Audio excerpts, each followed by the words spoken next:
บายทุกคนตอนนี้ก็หากระตื่นนอนเด้อเพราะว่ามื้อนี้รู้สึกว่าแบบบ่สบายนะเราก็แบบว่ามันจังไดว่าเมื่อวานเราค่อยไปน้องเที่ยวมาเราค่อยรู้สึกบ่สบายแบบว่าเมื่อยเป็นไข้เนี่ยพอมื้อนี้ตื่นมาก็ตอนนี้ก็เที่ยงแล้วหากะรู้สึกแบบว่าร้อนขึ้นมาเพราะว่าเมื่อวานนี่คือหนาวแล้วมื้อเช้าก็หนาวแรงเลยหนาวจังไดแบบบ่ฮู้ว่าเป็นเพราะอากาศหรือว่าเป็นเพราะตัวเราอาจจะเป็นไข้นะแบบนี้นะ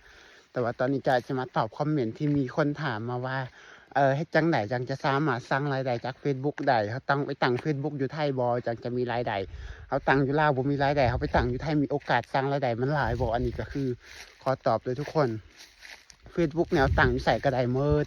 คือเราจะตั้งอยู่ลาวบ่ว่าเราจะตั้งอยู่ไทยว่าเราตั้งอยู่ลา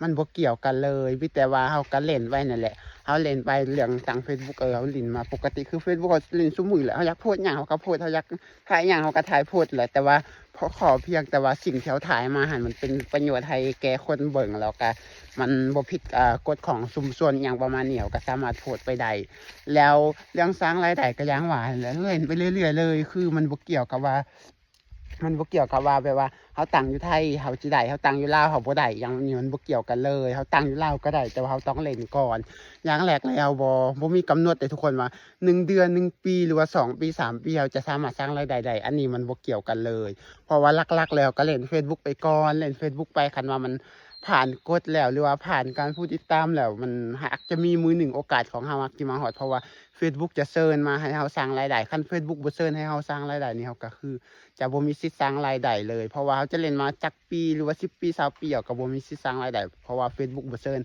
ให้เราไปตั้งค่าสร้างรายได้เพราะฉะนั้นเราก็คือต้องเล่นไปเรื่อยๆคันว่ามันผ่านกฎแล้วเฟซบุ๊กอาจสิเชิญให้เราไปตั้งค่าเพื่อสร้างรายได้เองแต่ว่าเมื่อวานจอยก็เคยได้ยินอีอันอยู่คนหนึ่งอยู่ฝั่งไทยบอกว่าเดี๋ยวนี้เฟซบุ๊กเขาบอกว่าต้องผู้ติดตาม10,000คนขึ้นไปจึงจะสามารถสร้างรายได้ได้แต่อันนี้จอยก็บ่แน่ใจเพราะว่าแต่ก่อนเขาบอกว่าผู้ติดตาม5,000คนก็ได้รายได้แล้วอย่างประมาณนี้ล่ะแล้วของช่วงที่จอยสร้างรายได้แท้ๆแม่น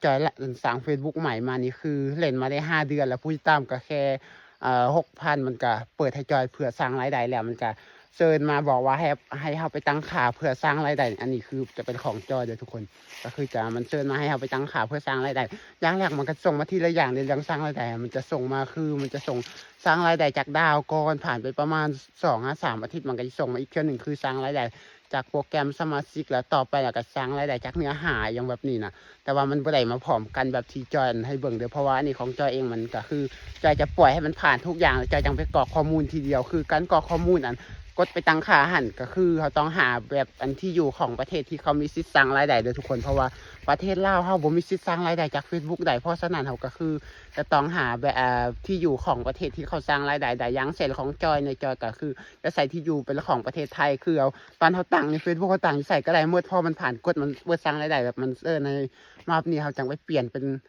นกดไปตั้งค่าหั้นแหละมันก็สิให้เราไปกรอกข้อมูลที่อยู่ของเราแล้วก็ชื่อของเราแล้วก็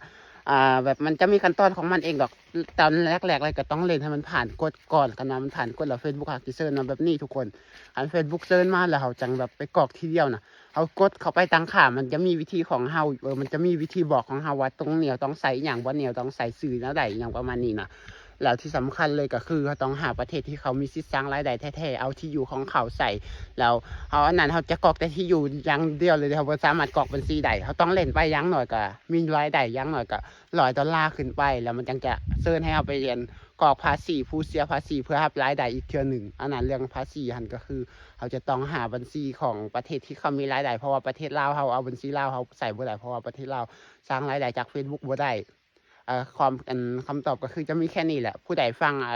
งเข้าใจก็เข้าใจบ่เข้าใจก็แชตถามส่วนตัวได้แต่ว่า อย่าถามเกินไปเดี๋ยวค่อยตอบบ่ทันเพราะว่าบางคนนี่ถามแล้วค่อยตอบไปแล้วเขาก็บ่เข้าใจยังถามอีกโอ๊ยเอาไปเอามาเขาก็หมดคำสิเว้าแล้วแต่ว่าอยากรู้รายละเอียดก็คือต้องไปถามคนอื่นนำเด้อว่าจิเขาเฮ็ดจั่งใดอันนี้จอยสิบอกแต่นามของจอยที่จอยได้มาเด้อเพราะว่าFacebook เก่าจอยเคยใส่ข้อมูลแบบว่าเสิร์ชแบบวันอันชื่อที่อยู่ของบัตรประจำตัวของเราแบบในประเทศลาวเลยแล้วมันบ่ได้นะจอยก็เลยสร้างใหม่แล้วก็เลยไปใส่ข้อมูลทุกอย่างเป็นของไทยแต่ว่าใส่ข้อมูลทุกอย่างของไทยจอยใส่ของผู้ใดก็คือใส่ของจอยนี่เองแหละเพราะว่าจอยมีบัตรเฮ็ดเวียกในของประเทศไทยแบบถูกต้องตามกฎหมายคือบัตร MOU ราะฉะนั้นจอยก็ใส่ตามที่อยู่ตามวัดเฮ็ดเวียกของเฮาว่าเฮาอยู่วันใดแล้วบัญชีจอยก็เป็นของส่วนตัวเพราะว่าจอยก็มีบัญชีไทยอยู่แบบนี้เราต้องเอาบัญชีของไทยแท้ๆหรือบ่ต้องเอาบัญชีอันเงินบาทที่เราเปิดอยู่ลาวอันนี้มันบ่ได้เพราะฉะนั้นเราต้องเอาบัญชีที่เราเปิดอยู่ไทยโดยตรงมันจังได้แล้วพบกันใหม่คลิปหน้าวันละก็บ๊ายบาย